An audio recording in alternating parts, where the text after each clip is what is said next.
오늘 우리에게 주시는 하나님 말씀 함께 봅니다. 오늘 우리에게 주시는 하나님 말씀은 시편 22편 16절부터 21절입니다. 그러면 다 함께 읽습니다.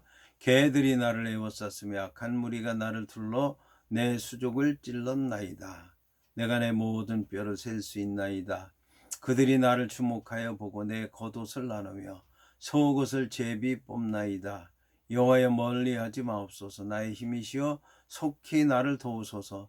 내 생명을 칼에서 건지시며 내 유일한 것을 개 세력에서 구하소서. 나를 사자의 입에서 구하소서. 주께서 내게 응답하시고 들소의 뿔에서 구원하셨나이다. 아멘. 오늘 말씀의 제목은 내 겉옷과 내 속옷입니다. 그러면 본문의 말씀을 통해 함께 은혜 나누도록 하겠습니다. 이 본문의 말씀을 보면 개들이 나를 에워쌌으며 악한 무리가 나를 둘러 내 수족을 찔렀나이다 라고 하는 말씀으로 시작을 합니다. 본문의 맨 앞에 나오는 서두에는 앞부분과 뒷부분의 원인과 결과를 말해주는 그러므로 또는 그렇기 때문에 라고 하는 뜻을 지닌 접속사 키가 나옵니다. 이것으로 보아서 본문은 아주 심각한 고통 중에 있는 다윗이 무엇 때문에 몸과 마음이 녹아내리는 탈진 상태가 되었는지를 밝혀내는 구절이라고 하는 것을 알 수가 있습니다. 이것은 1차적으로 개들이 나를 에워쌌다라고 하는 표현을 통해서 알 수 있듯이 개들이 다윗을 에워쌌기 때문입니다. 여기서 악인들이 개에 비유되고 있습니다. 개는 율법에서 금지한 죽은 고기를 먹으며 물고 뜯는 잔인성을 가지고 있기 때문에 속된 자나 악한 자에 비유되고 있습니다. 본문은 악한 무리가 나를 둘렀도다라고 말함으로써 다윗의 대적들이 다윗을 도망하지 못하도록 에워싸고 위협하고 있다는 것을 말하고 있습니다. 이러한 상황은 대적들이 기회만 있으면 다윗을 공격할 만반의 준비를 갖추고 있었다는 것을 말하고 있는 것입니다. 본문에 찔렀나이다라고 하는 말에 해당하는 카라라고 하는 말은 판다, 꿰뚫는다라고 하는 뜻으로서 그리스의 십자가 형벌에 적용되고 있습니다. 앞선 본문에 이어서 다윗은 자신의 비참한 처지를 강조하기 위해서 악한 무리가 나를 둘렀나이다 라고 하는 비슷한 표현을 반복해서 하고 있습니다. 그러나 원문으로 볼 때 본문은 앞선 내용보다 강한 의미를 가지고 있습니다. 왜냐하면 여기서 나를 둘렀나이다 라고 하는 말에 해당하는 나카프라고 하는 말은 파괴한다, 넘어뜨린다 라고 하는 뜻을 지니기 때문입니다. 따라서 앞선 본문은 단지 대적들이 다윗을 파멸시키기 위해서 포위를 좁혀오는 것을 얘기하는 반면 본문은 다윗이 원수들로부터 직접적으로 공격을 당하고 있다는 것을 말하고 있기 때문입니다. 이에 다윗은 직접적인 공격의 의미를 지닌 찔렀나이다라고 하는 말을 사용하고 있습니다. 이것은 예수 그리스도께서 십자가상에서 손과 발에 못이 박힌 것과 죽음을 확인하기 위해서 잔인무도한 로마 병정이 창으로 옆구리를 찌른 사건을 미리 예언해서 말씀하고 있는 것으로 볼 수 있습니다. 이어서 다윗은 내가 내 모든 뼈를 셀 수 있나이다. 그들이 나를 주목하여 보나이다. 라고 말하고 있습니다. 본절 17절에서 내가 내 모든 뼈를 셀 수 있나이다 라고 말한 것은 14절에 내 모든 뼈는 어그러졌나이다 라고 하는 말과 비슷한 말로서 극도로 쇠약해진 다윗의 모습을 잘 보여주고 있습니다. 다윗의 몸이 극도로 약해져서 피골이 상접해 있다는 것을 얘기하는 것입니다. 여기서 내가 셀 수 있나이다 라고 하는 말에 해당하는 사파르라고 하는 말은 센다, 계수한다 라고 하는 뜻과 함께 자세히 쓴다, 자세히 기록한다 라고 하는 뜻을 지닙니다. 따라서 이 말은 문자적으로 내가 정확하게 셀 수 있다는 뜻을 지닙니다. 한편 히브리어에서 셀 수 있다라고 하는 말은 계산을 하고 있는 대상에 대해서 계산만 하는 것이 아니라 계산하면서 그 상태가 어떤지 상태까지 정확하게 확인하고 파악한다는 뜻을 지니고 있습니다. 따라서 다윗이 내 모든 뼈를 셀 수 있나이다라고 한 것은 피골이 상접한 자신의 몸 상태를 구체적으로 살펴보고 확인해서 잘 알고 있다는 말씀입니다. 그러므로 이러한 고백은 자신의 비참한 상태를 한탄하는 것과 동시에 하나님께서 속히 임재하셔서 자신을 곤경에서 구원해 주시기를 바라는 간절한 마음이 들어있다는 것을 알 수가 있습니다. 여기서 주목한다라고 하는 말에 해당하는 나바트라고 하는 말은 관심을 가진다, 주의를 기울인다는 뜻입니다. 여기서는 원수들이 다윗의 고통에 대해서 주의를 기울이면서 자세히 보고 있다는 뜻입니다. 그러나 다윗의 대적들이 다윗의 고통을 주의를 기울이면서 자세히 보는 것은 긍정적인 의미보다는 멸시와 조롱으로 가득 찬 부정적인 의미라고 하는 것을 알 수가 있습니다. 본문에 본다라고 하는 말에 해당하는 히브리어 라라고 하는 말은 특별히 어떤 것에 대해서 관심을 가지고 자세히 본다라고 하는 의미입니다. 따라서 이 말은 다윗의 대적들이 다윗의 불행에 대해서 흥미를 느끼고 다윗을 바라봤다는 얘기입니다. 본문에 주목하여 본다라고 하는 말은 결국 원수들이 고통 중에 있는 다윗을 보면서 다윗이 망하기만을 기대하고 있다는 뜻입니다. 이어서 본문은 내 겉옷을 나누며 속옷을 제비 뽑나이다 라고 말씀하고 있습니다. 여기서 나눈다라고 하는 말에 해당하는 할라크라고 하는 말은 몫을 나눈다, 분배한다 라고 하는 뜻으로서 원래 전쟁에서 승리한 용사들이 상대방의 전리품을 취해서 나누는 일종의 축제에 관련된 풍습을 얘기합니다.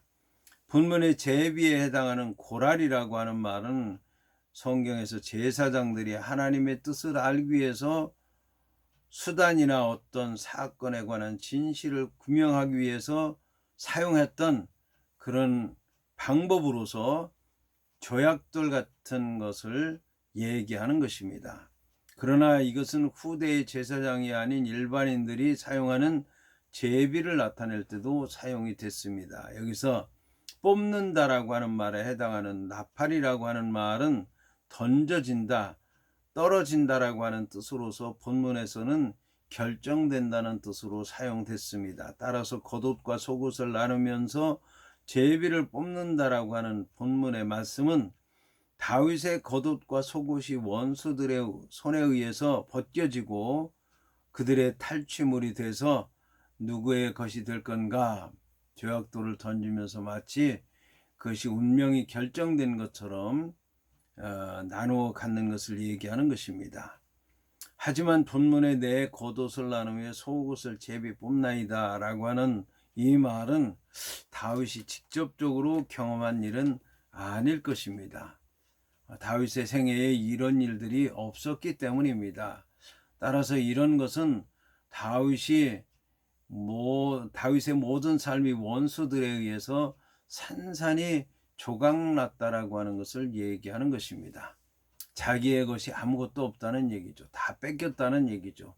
원수들의 것이 되었다. 이것을 마치 자기 몸에 걸친 이 옷을 원수들이 벗기고 나누어서 갖는 것처럼 이제는 자기에게 아무것도 남은 것이 없고 수치스러운 일만 드러나게 됐다라고 하는 것을 얘기하는 것입니다. 자, 그런데 이것이 나중에는 그리스에게 적용이 돼서 복음서 기자들은 로마 군인들의 행위에 대해서 다윗이 고백한 이 말씀이 예언의 말씀으로 그리스도를 통해서 직접 이루어졌다고 말씀하고 있습니다. 이어서 본문은 여호와의 멀리하지 마옵소서 나의 힘이시여 속히 나를 도우소서라고 기록하고 있습니다. 앞선 12절부터 18절까지의 말씀에서 다윗은 원수들을 황소나 사자나 개에 비유해서 자신의 원수들에게 둘러싸여 있는 모진 고통에 대해서 절규를 했습니다. 이제 19절부터 21절까지의 말씀에서는 여호와를 향해서 신속하게 자신을 구하여 주실 것을 간곡하게 요청하고 있습니다. 이러한 새로운 단락은 여호와를 부르시는 것으로 시작합니다. 그런데 한글 개역개정 성경은 원문을 그대로 번역하지 않았습니다. 본문 소도에 나오는 외하타 예흐와라고 하는 말을 번역하면 그러나 당신 여호와여 이기 때문입니다. 여기서 접속사 와우가 사용된 것은 앞선 12절부터 18절까지의 말씀에서는 다윗의 눈이 대적들을 향해 있었던 반면 본문부터는 여호와께로 눈이 옮겨가고 있기 때문입니다. 그리고 당신을 의미하는 아타가 사용된 것은 다윗 자신과 여호와 사이의 친밀한 관계를 나타내기 위해서입니다. 여호와께서는 베들레헴이라고 하는 작은 시골 동네의 목동이었던 다윗을 선택하여 기름 부으시고 하나님이 다스리는 신정왕국 이스라엘의 여호와를 대신하여 통치하도록 왕으로 삼아 주셨습니다. 그리고 여러 가지 어려움 가운데서도 다윗을 지켜주셨습니다. 이러한 여호와를 향하여 다윗은 지금 비록 미래가 보이지 않는 암울한 고난 가운데 처하여 있지만 깊은 신뢰를 잃지 않고 있는 것입니다.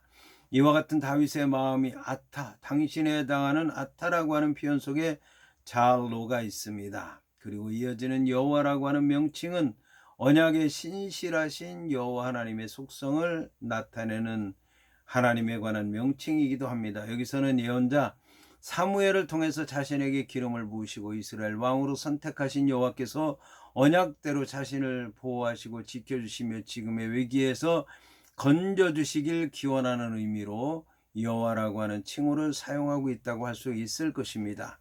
여기서 나의 힘이시여라고 다윗이 고백한 것은 다윗을 위급한 상황으로 몰아넣는 원수들로 상징되는 황소나 사자나 개들의 힘과는 대조적인 것으로서 원수들의 압제로부터 다윗을 건져내시는 구원의 힘이라고 할 수 있을 것입니다. 이 힘을 다윗은 본문에서 여호와라고 고백하고 있는 것입니다. 이 위급한 상황에서 다윗은 자신을 건져낼 수 있는 힘이 되신 분으로 여호와를 고백하고 있는 것입니다. 이처럼 다윗이 갈망하고 있는 힘이신 여호와는 단지 위기에서 건져내신 분일 뿐만 아니라 극심한 고통으로 말미암아 힘이 말라붙어 있어 기진맥진한 가운데 있는 자신을 소생시켜 주시는 분이기도 합니다. 이러한 여호와를 다윗은 결코 의심하지 않습니다. 다만 다윗에게 문제가 되는 것은 다윗의 힘이신 여호와께서 도움이 가장 필요한 지금 자신에게 임하지 않는다고 하는 것입니다. 이러한 문제에 관해서 다윗은 자신의 답답함을 속히라고 하는 단어를 사용해서 고백했습니다. 여기서 속히에 해당하는 후시라고 하는 말은 시간적으로 재촉한다, 서두른다라고 하는 뜻과 함께 감정적으로 흥분과 즐거움으로 열망한다라고 하는 뜻이 있습니다. 이어서 다윗은 내 생명을 칼에서 건지시며 내 유일한 것을 개의 세력에서 구하소서라고 하였습니다. 본문에서 다윗은 현재의 위급한 상황 가운데서 자신이 지키고자 했던 것이 무엇인가를 구체적으로 언급하고 있습니다. 그것은 내 생명과 내 유일한 것입니다. 여기서 내 영혼에 해당하는 네펫이라고 하는 말은 문자적으로 숨이나 영혼, 생명과 같은 다양한 뜻으로 쓰였습니다. 한글 개역개정 성경은 이 네펫을 영혼으로 번역을 했습니다. 그러나 당시 다윗의 상황이나 문맥을 감안하면 이를 생명으로 번역하는 것이 더 낫다고 할 수 있을 것입니다. 당시 다윗은 원수들이 자신의 생명을 누리고 있는 위급한 상황에서 자신의 목숨을 구하여 달라고 하나님께 간구하고 있었고, 칼로부터 지켜되는 대상으로는 영혼보다 생명이 적합해 보이기 때문입니다.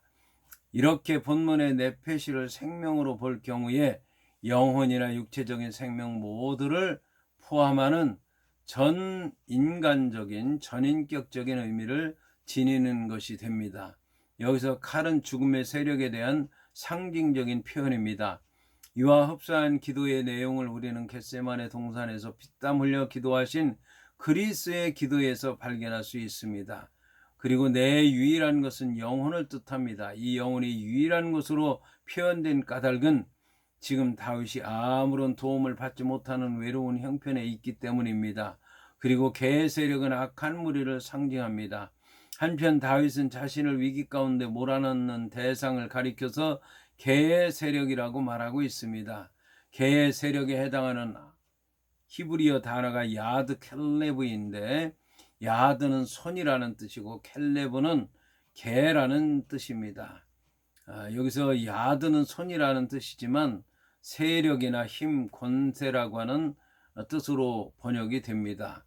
이와 함께 자신을 둘러싸고 있는 원수들을 상징하고 있는 개에 해당하는 켈레브라고 하는 말은 주로 떼를 지어다니면서 난폭하고 공격적이며 불결한 짓들을 하는 들개를 지칭하는 표현입니다. 고대 근동에서는 살인자들이나 반역자들을 죽이게 되면 장사도 지내주지 않고 그 시체를 거리에 내던졌는데 그것을 들개들이 먹어 치웠다고 합니다. 따라서 본문에 이제 개의 세력에 해당하는 야드 켈레브라고 하는 말은 자신을 대적하는 자들의 악함과 부정함과 불경건함에 내줬다는 것을 얘기하는 것인데, 그들이 죄악된 권세를 가지고 자신의 형편과 상황을 심각하게 위협하고 있다는 것을 얘기하는 것입니다. 여기서 건지시며 구하소서라고 하는 말에서 건진다라고 하는 말에 해당하는 나찰이라고 하는 말은 위험에서 구해낸다, 보존한다는 뜻입니다. 이 단어는 현재의 위급한 상황으로부터 구해 달라고 하는 다윗의 간절한 요청을 표현하고 있습니다. 그리고 이것은 막연한 요청이 아니라 하나님의 신실하심을 확신하는 데서 비롯되어 분명하게 이루어질 것을 믿는 믿음이 뒷받침된 요청이라고 할 수가 있을 것입니다. 1절과 결부시켜 볼 때 이러한 사실은 다윗이 하나님께 탄식하고 부르짖는 그 동안의 과정을 통해서 하나님의 권능과 하나님의 구원하심을 확신하는 쪽으로 나아가고 있다는 것을 알 수 있습니다. 다윗의 간절한 기도는 갈수록 점점 더 하나님의 구원에 대한 확신 쪽으로 기울어져 가고 있는 것입니다. 이어서 본문은 나를 사자의 입에서 구하소서, 주께서 내게 응답하시고 들소의 뿔에서 구원하셨나이다 라고 말씀하고 있습니다. 여기서 사자는 개와 같이 악인들을 상징하는 말일 수도 있지만 보다 본질적으로는 악인들을 배후에서 조종하는 사단을 의미한다고 볼 수도 있을 것입니다. 이와 마찬가지로 신약 성경에서도 사단이 우는 사자에 비유되었습니다. 여기서 들소나 바산의 힘센 소들을 가리킨다고 할 수 있을 것입니다.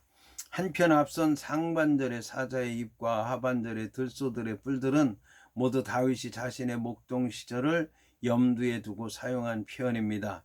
여기서는 다윗 자신을 무자비하게 공격하고 곤경에 몰아넣는 원수들을 가리키는 상징적인 표현으로 사용되었습니다.